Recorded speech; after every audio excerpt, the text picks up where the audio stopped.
நீங்கள் உங்களையே உயிருள்ள பலியாக, உகந்த தூய பலியாக நீங்கள் ஒப்படைக்கின்ற ஒரு பண்பாக காணிக்கை இருக்க வேண்டும்.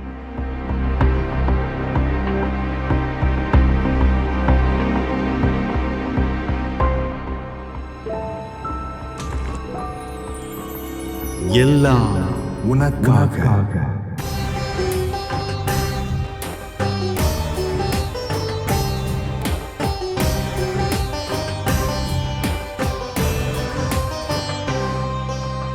ஆயத்தமாவோம் வா, தினமாயத்தமாவோம் வா, உள்ளத்தை திறப்போம் வா, நம் சிந்தனை தெளிவோம் வா.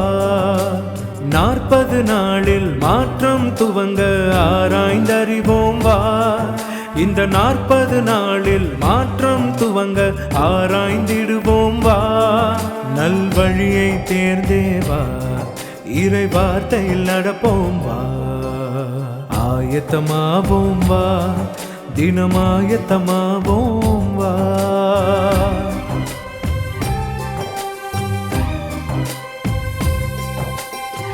காணிக்கை என்பது ஒப்படைப்பின் அடையாளமாக இருக்கின்றது. நான் எப்பொழுதும் காணிக்கை வாங்கும்போது திருச்சபைகளிலே சொல்லுவேன், நீங்கள் உங்களையே ஒப்படைக்க வேண்டும் என்று நான் சொல்லுவேன். அதற்கு ஒரு நல்ல எடுத்துக்காட்டு பவுல் ரோமருக்கு எழுதின கடிதம் 12வது அதிகாரம் 1வது வசனத்திலே 2வது பகுதியிலே பார்த்தீர்கள் என்று சொன்னால், கடவுளுக்கு உகந்த தூய உயிருள்ள பலியாக உங்களை படையுங்கள் என்று பவுல் எழுதுகின்றார். உயிருள்ள பலியாக உங்களை படைக்கும் போது கடவுளுக்கு நீங்கள் தூய உகந்த பலியாக நீங்கள் படைக்க வேண்டும் என்று பவுல் சொல்கின்றார். காணிக்கையும் அப்படித்தான். நீங்கள் உங்களையே உயிருள்ள பலியாக, உகந்த தூய பலியாக நீங்கள் ஒப்படைக்கின்ற ஒரு பண்பாக காணிக்கை இருக்க வேண்டும். ஆனால் இன்று காணிக்கை என்பது ஒரு வியாபாரமாக ஆக்கப்பட்டது என்பது நமக்கு தெரியும். அதிலே அநேக கிறிஸ்தவர்கள், நான் காணிக்கை எவ்வளவு போடுகின்றோனோ அந்த அளவுக்கு கடவுள் என்னை ஆசீர்வதிப்பார் என்ற ஒரு தவறான போங்கு எல்லார் மனதிலேயும் இருக்கின்றது. கிறிஸ்தவர்கள் காணிக்கை போடும்போது அப்படிப்பட்ட வியாபாரத்தை கடவுள் செய்வார் என்று நாம் எண்ணவே கூடாது. கடவுள் அப்படி வியாபாரம் செய்கின்றவர் அல்ல. அதற்கு ஒரு சிறந்த எடுத்துக்காட்டு, ஆண்டவர் இயேசு எருசலேம் தேவாலயத்திற்கு முன்பு உட்கார்ந்திருந்த போது ஒரு பெண் 2 காசு போடுகின்றார். அதிலே ஆண்டவர் இயேசு சொல்கின்றார், இந்த பெண்ணிடம் இருக்கின்ற விசுவாசமே மிக புனிதமானது என்பதை அவர்கள் சொல்கின்றார்கள் என்பதை நாம் பார்க்கின்றோம். அவர்கள் அந்த பெண்ணுடைய ஒப்படைப்பை அங்கீகரிக்கின்றார் ஆண்டவர் இயேசு.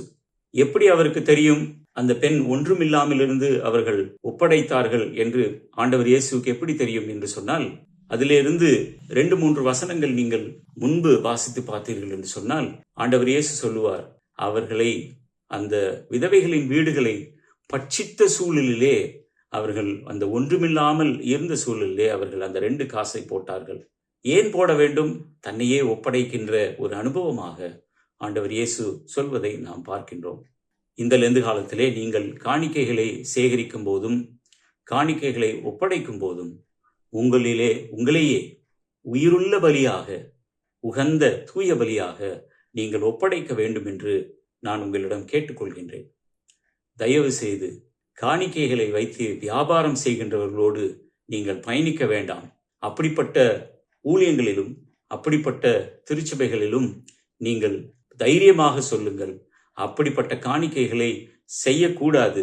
திருமறையின்படி காணிக்கை என்பது உங்களையே ஒப்படைக்கின்ற ஒரு அனுபவமாக இருக்க வேண்டும். ஒரே ஒரு விஷயம் மட்டும் உங்களோடு பகிர்ந்து கொள்கின்றேன். நீங்கள் காணிக்கைகளை போடும்போது, நீங்கள் 100 ரூபாய் போடுகின்றீர்கள், நீங்கள் 1000 ரூபாய் போடுகின்றீர்கள், 1 லட்சம் ரூபாய் போடுகின்றீர்கள்.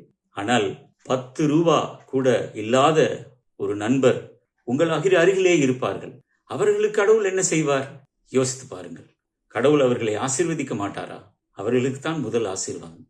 ஆகையால் பணத்தின் மிகுதியிலே கடவுள் ஆசீர்வதிக்கவே மாட்டார். ஆனால் நீங்கள் எவ்வளவு ஒப்படைக்கின்றீர்கள், நீங்கள் எந்த அளவுக்கு உங்களுடைய தூய எண்ணங்களோடு ஒப்படைக்கின்றீர்கள், உயிருள்ள பலியாக ஒப்படைக்கின்றீர்கள் என்பதிலே நீங்கள் ஜாக்கிரதையாக இருக்க வேண்டும் என்பதை உங்களோடு பகிர்ந்து கொள்ள வேண்டும் என்று நினைத்தேன். இந்த லெந்து காலம் நம்மை சீர்படுத்தும் காலமாக, உங்களையே ஒப்படைக்கின்ற ஒரு அனுபவத்தை நீங்கள் பெற வேண்டும் என்று நான் கடவுளை பிரார்த்திக்கின்றேன்.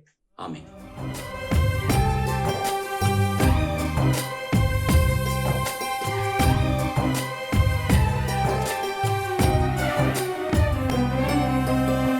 சாம்பல் பூசி சரணடைவோம், ஒற்றுமையாய் ஜெபித்திடுவோம், ஆற்றல் வேண்டி தவம் இருப்போம், உறுதியோடு நிலைத்திருப்போம், ஏழ்மை மாற உதவிடுவோம், உறவை காக்க முடிவெடுப்போம், வேதம் கூறும் வழி நடப்போம், இறைவனிலே இணைந்திருப்போம். ஆயத்தமாவோம், நாம் ஆயத்தமாவோம், ஆயத்தமாவோம், நாம் ஆயத்தமாவோம்.